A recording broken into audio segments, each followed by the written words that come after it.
দর্শক আমন্ত্রণ আজকের চট্টগ্রামের আয়োজনের শুরুতেই জানাবো শিরোনামগুলো। ডেঙ্গু রোগীর চাপ সামলাতে চট্টগ্রাম মেডিকেলের ৭০ শয্যার আলাদা কর্নার, প্রকোপ বাড়তে থাকায় সতর্ক থাকার পরামর্শ চিকিৎসকদের। ডেঙ্গির বাহক তো মশা, কাজেই মশার ইয়েগুলি করেন, মশা যাতে ঘরে না আসে সেটার ব্যবস্থা করেন। চট্টগ্রাম বন্দরের টার্মিনালে বিদেশি অপারেটর নিয়োগ না দিতে বিক্ষোভ সমাবেশ, কঠোর আন্দোলনের হুঁশিয়ারি শ্রমিক কর্মচারীদের। জান দেব বন্দর দেব না, রক্ত দেব বন্দর দেব না, কোন ব্যক্তি প্রতিষ্ঠানের কাছে আমরা হস্তান্তর করতে দেব না। শক্তিশালী অবস্থান নিয়ে এই ধরনের নকশার বিরুদ্ধে রুখে দাঁড়াতে হবে। বিপিসির প্রধান কার্যালয় চট্টগ্রাম থেকে ঢাকায় স্থানান্তর চেয়ে চেয়ারম্যানের চিঠি, ৫০ কোটি টাকায় নতুন ভবন নির্মাণের পর এমন উদ্যোগে ক্ষুব্ধ ব্যবসায়ীরা।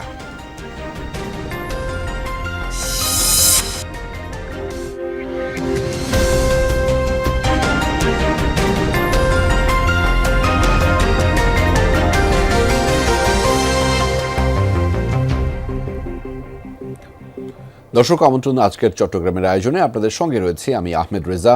এতক্ষণ শিরোনাম দেখছিলেন। ডেঙ্গু আক্রান্তের সংখ্যা বৃদ্ধি পাওয়ার চাপ সামলাতে ৭০ শয্যার আলাদা কর্নার খুলেছে চট্টগ্রাম মেডিকেল কলেজ হাসপাতাল। দূর দূরান্ত থেকে প্রতিদিন আসছে রোগী। আক্রান্তের সংখ্যা ৩০০ ছাড়িয়েছে আজ। বর্ষা মৌসুমের শুরু থেকেই ডেঙ্গুর প্রকোপ বাড়তে থাকায় সর্বোচ্চ সচেতন থাকার পরামর্শ চিকিৎসকদের। মোকাবেলায় নানা প্রস্তুতি নিচ্ছে সিটি কর্পোরেশনও।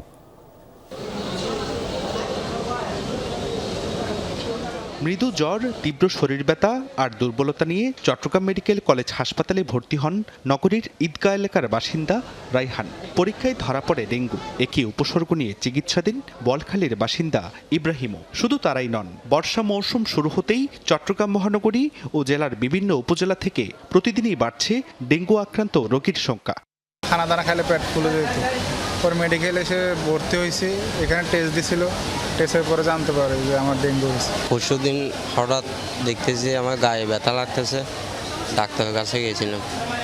ওখানে গিয়ে পরীক্ষা করাই ডাক্তার বলছে ডেঙ্গু। আমাদের এলাকায় কারো এখানে ডেঙ্গু জ্বর হয় নাই, আমার হাজবেন্ড থেকে খতম হয়েছে। হঠাৎ করে প্রকোপ ঊর্ধ্বমুখী বলছেন চিকিৎসকরা। ডেঙ্গু প্রতিরোধে সর্বোচ্চ সতর্কতা অবলম্বন এবং বাড়ির আঙিনা ও ছাদে পানি জমতে না দেওয়ার পরামর্শ তাদের। ডেঙ্গির বাহক তো মশা, কাজেই মশার ইয়েগুলি করেন, মশা যাতে ঘরে না আসে সেটার ব্যবস্থা করেন। আশেপাশে মশার ব্রিডিং যাতে না হয় এটার ব্যবস্থা করেন। বিকেলের হওয়ার শুরু থেকেই আপনি ঘরের নেট টাঙিয়ে রাখেন বা দরজা জানলা বন্ধ রাখেন। ডেঙ্গু রোগীর চাপ সামলাতে চট্টগ্রাম মেডিকেল কলেজ হাসপাতালে চালু করা হয়েছে ৭০ শয্যার আলাদা ডেঙ্গু কর্নার। এতদিন আলাদা ডেডিকেটেড ইউনিট না থাকলেও এবার আক্রান্তদের দ্রুত ও সমন্বিত চিকিৎসা নিশ্চিত করতেই এই উদ্যোগ বলে জানিয়েছে কর্তৃপক্ষ। NS1, তারপর হচ্ছে IgM, IgG, এই জিনিসগুলো আমাদের পর্যাপ্ত পরিমাণ আছে। আর একটা হচ্ছে প্রত্যেকটা ওয়ার্ডে আমরা ডেঙ্গু কর্নার করছি। আপনারা গেলে দেখবেন 13, 14, 16 মেডিসিন ওয়ার্ডগুলোতে ডেঙ্গু কর্নার, মেল সাইডে আলাদা, ফিমেল সাইডে আলাদা। ডেঙ্গুর প্রকোপ বাড়তে থাকায় সিটি কর্পোরেশনও তৎপর। হটস্পট হিসেবে চিহ্নিত হয়েছে 8টি ওয়ার্ড। এডিস মশা দমনে যুক্তরাষ্ট্র থেকে কীটনাশক আনার প্রক্রিয়া চলছে বলে জানান মেয়র। মশার ওষুধ আগে আমরা মাস্কোবেন ব্যবহার করতাম, যেটা লোকাল ওষুধ। আজকে আমরা আপনাদের জন্য কি ব্যবহার করছি? আমেরিকান প্রযুক্তির BTI মেথোডোলজির ওষুধ, যেটা WHO রিকগনাইজ। সিভিল সার্জন কার্যালয়ের তথ্য মতে গত 24 ঘন্টায় চট্টগ্রামে নতুন করে 9 জন সহ এখন পর্যন্ত ডেঙ্গু আক্রান্তের সংখ্যা 307 জন। এর মধ্যে সবচেয়ে বেশি 122 জন আক্রান্ত হয়েছেন জুন মাসে। জুবাইর রিফাত, যমুনা নিউজ, চট্টগ্রাম। বন্দরের 2টি টার্মিনাল বিদেশি অপারেটর নিয়োগের বিরুদ্ধে আন্দোলন জোরালো হচ্ছে। প্রতিদিনই চলছে শ্রমিক, কর্মচারী ও বিভিন্ন সংগঠনের কর্মসূচি। আজ বন্দর রক্ষা কমিটির বিক্ষোভ সমাবেশে তাদের সাথে যোগ দেন রাজনৈতিক, পেশাজীবী ও নাগরিক সংগঠনের প্রতিনিধিরা। বন্দরে বিদেশি অপারেটর নিয়োগকে জনস্বার্থ বিরোধী মন্তব্য করে এই সিদ্ধান্ত বাতিলের দাবি জানিয়েছেন তারা। বন্দরের নিউমোরিং কন্টেনার টার্মিনাল NCT এবং চট্টগ্রাম কন্টেনার টার্মিনাল CCT বিদেশি অপারেটরকে ইজারা দেওয়ার প্রক্রিয়া প্রায় চূড়ান্ত। এমন খবরে গত কয়েকদিন ধরে চলছে প্রতিবাদ কর্মসূচি। আগের দিন বন্দর অভিমুখে কালো পতাকা মিছিলের পর আজ চট্টগ্রাম প্রেস ক্লাবের সামনে বিক্ষোভ সমাবেশ ও মানববন্ধন করে বন্দর রক্ষা কমিটি। এবারের কর্মসূচিতে শ্রমিক কর্মচারী, ট্রেড ইউনিয়ন নেতাকর্মীদের পাশাপাশি রাজনৈতিক, পেশাজীবী ও নাগরিক সংগঠনের প্রতিনিধিরাও অংশ নেন। দেশের প্রধান সমুদ্র বন্দরের মতো গুরুত্বপূর্ণ ও কৌশলগত স্থাপনা বিদেশি অপারেটরের হাতে তুলে দেয়া জনস্বার্থ বিরোধী বলে অভিযোগ করেন তারা। আজকেও বৈঠক চলছে ডিপি ওয়ার্ল্ডের সাথে চুক্তি সম্পাদন করার জন্য। আমরা আজকে অনুরোধ করব মাননীয় প্রধানমন্ত্রীর কাছে, আপনি এই প্রক্রিয়া থেকে বন্ধ করেন, নাইলে যদি অনাকাঙ্ক্ষিত কোনো পরিস্থিতি সৃষ্টি হয় দায় দায়িত্ব সরকারকে বহন করতে হবে। কোনো অবস্থাতেই এই লাভজনক প্রতিষ্ঠান, এই অর্থনীতির যে লাইফ লাইন, এটা কোনো অবস্থাতেই বিদেশি বলেন আর দেশি বলেন কোন ব্যক্তি প্রতিষ্ঠানের কাছে আমরা হস্তান্তর করতে দেব না। একটা মাত্র বন্দর আমাদের, একটা মাত্র বন্দর, তাহলে সরকার কার? সরকারের কাছে যদি বন্দরও না থাকে, সরকারের কাছে পরিবহন নাই, বিআরটিসি নাই, সরকারের কাছে ভারী শিল্প, মূল শিল্প নাই, তাহলে সরকার কার? বন্দরের টার্মিনাল পরিচালনা নিয়ে সংযুক্ত আরব আমিরাত ভিত্তিক প্রতিষ্ঠান ডিপি ওয়ার্ল্ডের সঙ্গে চলমান প্রক্রিয়া ও চুক্তির শর্ত গোপন রাখা নিয়েও প্রশ্ন তোলেন বক্তারা। দেশের স্বার্থ এবং শ্রমিক, বন্দর ব্যবহারকারী ও সাধারণ মানুষের মতামত উপেক্ষা করে এবং আন্তর্জাতিক কোনো টেন্ডার ছাড়া অস্বচ্ছ প্রক্রিয়ায় ইজারা প্রদান বন্ধের দাবি জানান তারা।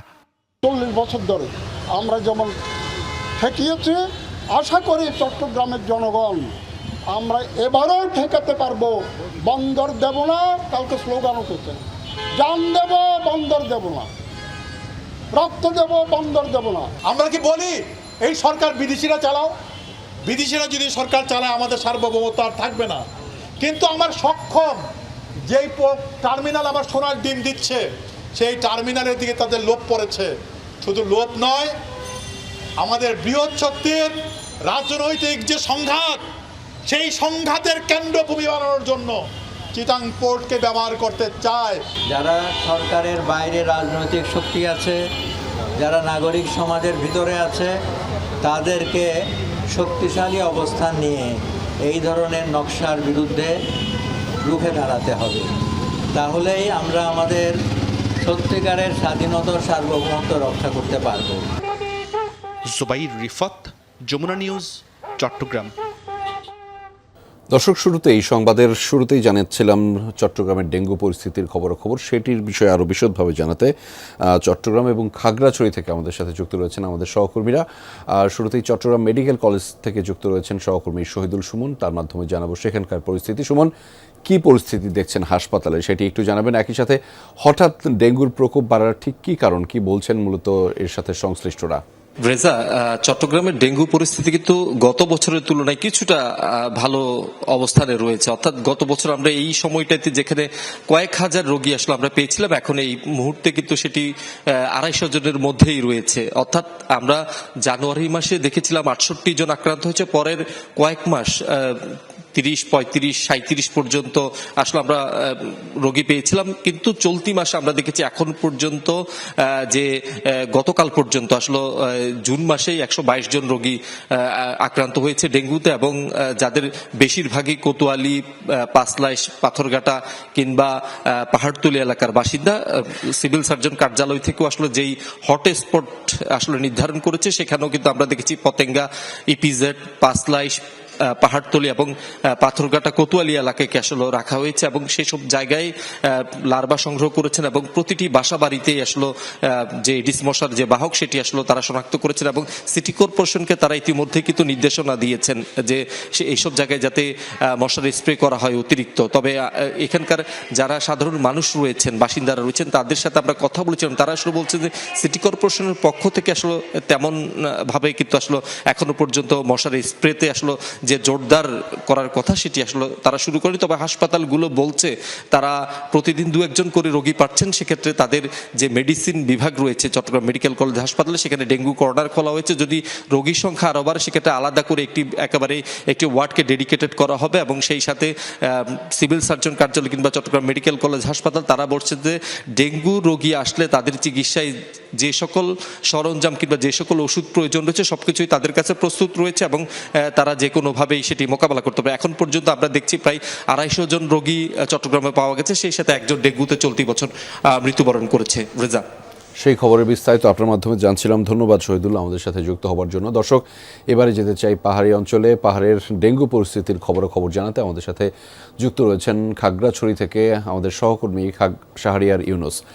শাহরিয়ার, আপনার মাধ্যমে একটু জানতে চাই, চট্টগ্রামে তো ডেঙ্গুর প্রকোপ কেবলই বাড়ছে, পাহাড়ের কি অবস্থা সেটি একটু বিস্তারিত জানাবেন আমাদের। পাহাড়ে একসময় ডেঙ্গু ম্যালেরিয়ার একটি প্রবণতা ছিল, বিগত কয়েক বছর ধরে আমরা সেটি দেখেছি সে পরিস্থিতির কিছুটা উন্নতি হয়েছে এবং আমরা এই চলতি মৌসুমে দেখেছি এখন যে মৌসুমটি চলছে, স্বাস্থ্য বিভাগ বলছে যে এই মৌসুমটি হচ্ছে ডেঙ্গু ম্যালেরিয়ার একটি মৌসুম। সেই মৌসুমটিতে এখন পর্যন্ত উল্লেখযোগ্যভাবে ডেঙ্গুর যে প্রবণতা, ম্যালেরিয়ার যে প্রবণতা, সেটা এখন পর্যন্ত দেখা যায়নি। সেটা আমাদেরকে তারা স্বাস্থ্য বিভাগকে জানিয়েছেন। আমরা কথা বলেছিলাম খাগড়াছড়ি সিভিল সার্জন এবং খাগড়াছড়ি সদর হাসপাতালে যিনি আবাসিক চিকিৎসক রয়েছেন তার সাথে কথা বলেছিলাম। তিনি আমাদেরকে জানিয়েছেন গত এক সপ্তাহে মাত্র একজন ডেঙ্গু রোগী ভর্তি হয়েছিলেন, তবে তিনি সেখানে দীর্ঘমেয়াদী থেকে কোনো চিকিৎসা নেননি, আউটডোরে দেখিয়ে তিনি মূলত চিকিৎসা নিয়েছেন। অর্থাৎ আমরা যদি বলতে পারি তাহলে ডেঙ্গুর যে পরিস্থিতি, সেটি যে প্রকটতা একসময় পার্বত্য চট্টগ্রামে ছিল সেটি বর্তমানে নেই। তবে বান্দরবান এবং রাঙামাটিতে আমরা কিছু ডেঙ্গু এবং ম্যালেরিয়া রোগীর প্রবণতা দেখতে পাচ্ছি। আমাদের বান্দরবান প্রতিনিধি বাটিক মার্মাও কিন্তু ম্যালেরিয়া রোগে আক্রান্ত হয়েছে। সেদিক থেকে খাগড়াছড়ির পরিস্থিতি অনেকটা স্বাভাবিক রয়েছে। আমরা সেটি স্বাস্থ্য বিভাগ থেকে শুরু করে হাসপাতাল কর্তৃপক্ষ থেকে আমরা জানতে পেরেছি। এছাড়া খাগড়াছড়ি যে 9টি উপজেলা রয়েছে সেখানে যে স্বাস্থ্য বিভাগগুলো রয়েছে বা উপজেলা স্বাস্থ্য কমপ্লেক্স রয়েছে তাদের মাধ্যমে আমরা বিভিন্নভাবে জানার চেষ্টা করেছি। তারা আমাদেরকে বলছেন যে পাহাড়ে যে ডেঙ্গুর যে সময় যে প্রবণতা ছিল, ম্যালেরিয়ার যে প্রবণতা ছিল, সেটি অনেকটা স্বাভাবিক অবস্থায় রয়েছে। অর্থাৎ পরিস্থিতি যে ভয়াবহ ধারণ করার কথা সেটি একেবারে এখন পর্যন্ত হয়নি। সেই খবর আপনার মাধ্যমে জানছিলাম। ধন্যবাদ শাহরিয়ার ইউনুস আমাদের সাথে যুক্ত হবার জন্য। চট্টগ্রামে কর্ণফুলী নদীতে ফিশিং ভ্যাসেলে অগ্নিকাণ্ডে দগ্ধ 2 জনের মৃত্যু হয়েছে। উন্নত চিকিৎসার জন্য চট্টগ্রাম থেকে ঢাকায় জাতীয় বার্ন ও প্লাস্টিক সার্জারি ইনস্টিটিউটে নেয়ার পথে ভ্যাসেলটির ইঞ্জিন বিভাগের কারিগরি কর্মী রুবেল ও শাহ আলমের মৃত্যু হয়। তাদের মতো গুরুতর দগ্ধ জাহাজটির প্রকৌশলী আশিকুজ্জামান তামিমকে ঢাকায় বার্ন ও প্লাস্টিক সার্জারি ইনস্টিটিউটে ভর্তি করা হয়েছে। মারা যাওয়া 2 জনের মতো শতভাগ দগ্ধ হওয়ায় তার অবস্থা ও সংকটাপন্ন বলে জানিয়েছেন চিকিৎসকরা। দগ্ধ অপর 3 জন চট্টগ্রাম মেডিকেলে চিকিৎসাধীন। মঙ্গলবার দুপুরে কর্ণফুলী নদীতে নোঙর করা এফবি দেশ ফিশিং ভেসেলে বিস্ফোরণের পর আগুন ধরে গেলে 5 জন দগ্ধ হন।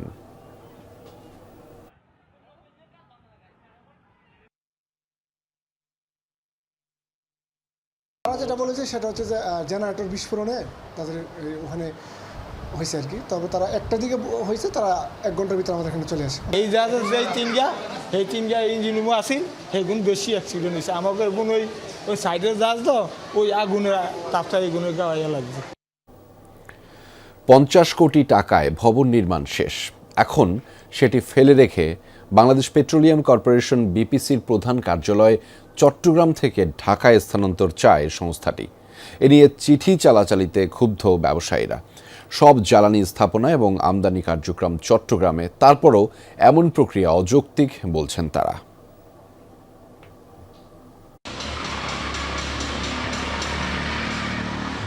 চট্টগ্রামের সার্সন রোডে জয়পাহাড় এলাকায় প্রায় 50 কোটি টাকা ব্যয়ে বিপিসির 5তলা নতুন ভবনের নির্মাণ কাজ প্রায় শেষ। সেখানে কিছুদিনের মধ্যে দাপ্তরিক কাজ শুরুর কথা। কিন্তু নতুন ভবন ফেলে রেখে বিপিসির সদর দপ্তর চট্টগ্রাম থেকে ঢাকায় স্থানান্তরে 17 জুন খনিজ ও জ্বালানি সম্পদ বিভাগে চিঠি দিয়েছেন বিপিসি চেয়ারম্যান। বিপিসি চট্টগ্রামেই থাকবে বলে গত 29 মে শীর্ষ ব্যবসায়ী নেতাদের আশ্বাস দিয়েছিলেন অর্থমন্ত্রী। এর মাত্র 18 দিন পর বিপিসি চেয়ারম্যানের এমন চিঠিতে ক্ষুব্ধ ব্যবসায়ীরা। ঢাকা কেন্দ্রিক করতে করতে তো আপনি অনেক কিছু নিয়ে গেছেন, আপনি কোনো কিছু রাখেন নাই। আপনি তো বিপিসির কার্যালয়, তো বিপিসি থেকে চেয়ারম্যান কি এখানে বসে নাকি? আপনারা দেখেন, এখান থেকে বিপিসি চলে যাওয়ার জন্য প্রস্তুত হচ্ছে, টিবোর্ড চলে গেছে, আর তার আগে অনেক কিছু গিয়েছে এখানে। তাহলে বাণিজ্যিক রাজধানী বা চট্টগ্রামের ব্যবসা বাণিজ্য কীভাবে টিকবে? বিপিসির অধীন 8টি অঙ্গ প্রতিষ্ঠানের মধ্যে রয়েছে ইস্টার্ন রিফাইনারি, পদ্মা, মেঘনা ও যমুনা অয়েল। সবগুলোর মূল স্থাপনা চট্টগ্রামে। বছরে 70 লাখ টন জ্বালানি তেল আমদানি, খালাস ও সরবরাহের পুরো কর্মযজ্ঞ পরিচালিত হয় চট্টগ্রাম থেকে। তারপরও প্রধান কার্যালয় ঢাকায় স্থানান্তর হলে বহুমুখী জটিলতা সৃষ্টির শঙ্কা ব্যবসায়ী এবং এই সেক্টরের সাথে জড়িতদের। এটা যদি বাণিজ্যিক রাজধানী হয়ে থাকে তাহলে তো হেড অফিসগুলো এখানে আসার কথা, এখান থেকে ওখানে চলে যাচ্ছে। এটা হচ্ছে জাস্ট নামের সাথে একটা মানে মস্কারা বা তামাশা করার মতো অবস্থা। নিজস্ব ভবন তৈরির পরও যদি স্থানান্তর করা হয়, আমি মনে করব কী হবে, জাতির অর্থের অপচয় হবে। আমরা যারা ট্রেড সেক্টরে কাজ করি, শ্রমিক কর্মচারী, হ্যাঁ, এটা আমরাও মেনে নেব না এবং চট্টগ্রামের সচেতন জনতাও মেনে নেবে না এবং সরকারও মনে এটা করবে না। বর্তমানে বিপিসির প্রধান কার্যালয় চট্টগ্রামে হলেও প্রতিষ্ঠানটির চেয়ারম্যান ও ঊর্ধ্বতন কর্মকর্তারা বছরের বেশিরভাগ সময় থাকেন ঢাকার লিয়াজো অফিসে। চট্টগ্রাম সফরকে ভ্রমণ উল্লেখ করে বাড়তি ভাতা গ্রহণ নিয়েও প্রশ্ন উঠেছে অনেকবার। এ বিষয়ে বক্তব্য জানতে সরাসরি গিয়ে ও মুঠোফোনে চেষ্টার পরও সাড়া দেননি বিপিসির কেউ। জোবায়েত ইবনে শাহাদাত, যমুনা নিউজ, চট্টগ্রাম। কক্সবাজার শহরে ফুটপাতের অবৈধ হকার উচ্ছেদে অভিযান চালিয়েছে পৌরসভা। দুপুরে শহরের হাসপাতাল সড়ক, এবিপি সড়ক, পানবাজার সড়ক ও প্রধান সড়কে এই অভিযান চালানো হয়। অভিযানে ক্ষুদ্র হকারদের ভাসমান দোকানের মালামাল সরিয়ে ভ্যানগাড়ি জব্দ করে নিয়ে যায় পৌর কর্তৃপক্ষ। সংশ্লিষ্টরা জানিয়েছেন, শহরের প্রধান সড়ক, হাসপাতাল সড়ক সহ গুরুত্বপূর্ণ সড়কগুলোতে প্রতিনিয়ত ভাসমান হকারদের কারণে যানজট লেগে থাকে। এতে চরম দুর্ভোগে পড়েন চলাচলকারীরা। তাই এই অভিযান চালানো হয়েছে। তবে উচ্ছেদ অভিযান শেষ না হতেই আবারও এসব সড়কে হকারদের দখলে চলে যায়। এক্ষেত্রে সাধারণ মানুষকে সচেতন হওয়ার আহ্বান জানিয়েছে পৌর কর্তৃপক্ষ। চট্টগ্রাম বন্দর ডক শ্রমিক আবাসিক জামে মসজিদে ইমাম হিসেবে মাওলানা মাহমুদুল হাসানকে বহাল রাখার দাবিতে মানববন্ধন করেছেন এলাকার সর্বস্তরের সাধারণ মানুষ। বুধবার বিকেলে মসজিদ প্রাঙ্গণে আয়োজিত কর্মসূচিতে তারা অভিযোগ করেন, ৩৯ বছর ধরে ইমামের দায়িত্ব পালনের পর মাওলানা মোশাররফ হোসেন অসুস্থ হলে মে মাসে তার ছেলে মাহমুদুল হাসানকে ইমাম নিয়োগ দেয় বন্দর কর্তৃপক্ষ। জমি সংক্রান্ত বিরোধের জেরে মামলা নিয়ে কুচক্রী মহল তার বিরুদ্ধে অপপ্রচার ও ষড়যন্ত্রে লিপ্ত। তাদের অভিযোগ, তদন্ত করে কোনো সত্যতা পায়নি বন্দর কর্তৃপক্ষের গঠিত 4 সদস্যের তদন্ত কমিটি। মুসল্লিরাও ইমাম মাহমুদুল হাসানের পক্ষে মতামত দেন। এরপর কুচক্রীরা গত শনিবার ভাড়াটের লোক দিয়ে মানববন্ধন করিয়েছেন বলে অভিযোগ করেন স্থানীয়রা। এসব ঘটনার নেপথ্যে থাকা মসজিদের মুয়াজ্জিন ও এক ভূমিদস্যুর বিরুদ্ধে ব্যবস্থা গ্রহণ করা এবং ইমাম মাহমুদুল হাসানকে বহাল রাখার দাবি জানিয়েছেন মানববন্ধনে অংশগ্রহণকারীরা। রিপোর্টটা আমার পক্ষে এসেছে এবং তারা সাবমিট করেছে। কোনো ধরনের অভিযোগ নেই, সব কিছু মিথ্যা প্রমাণিত হয়েছে। যথাযথ তদন্ত সাপেক্ষে ব্যবস্থা নেওয়া হোক। তার মধ্যে যে যোগ্যতা, সেই যোগ্যতাওয়ালা হুজুর আমরা ফাইসিল্লা আল্লাহর কাছে হাজার শুকরিয়া। তার বিরুদ্ধে গভীর ষড়যন্ত্র, এই ষড়যন্ত্রের বিরুদ্ধে আমরা অবস্থান নিয়েছি। হুজুরকে অনতিবিলম্বে এই মসজিদে পুনর্বহাল করার জন্য আমরা একান্ত দাবি জানাচ্ছি। বিশ্ব শিশু শ্রম প্রতিরোধ দিবস উপলক্ষে নানা কর্মসূচি পালিত হয়েছে চট্টগ্রামে।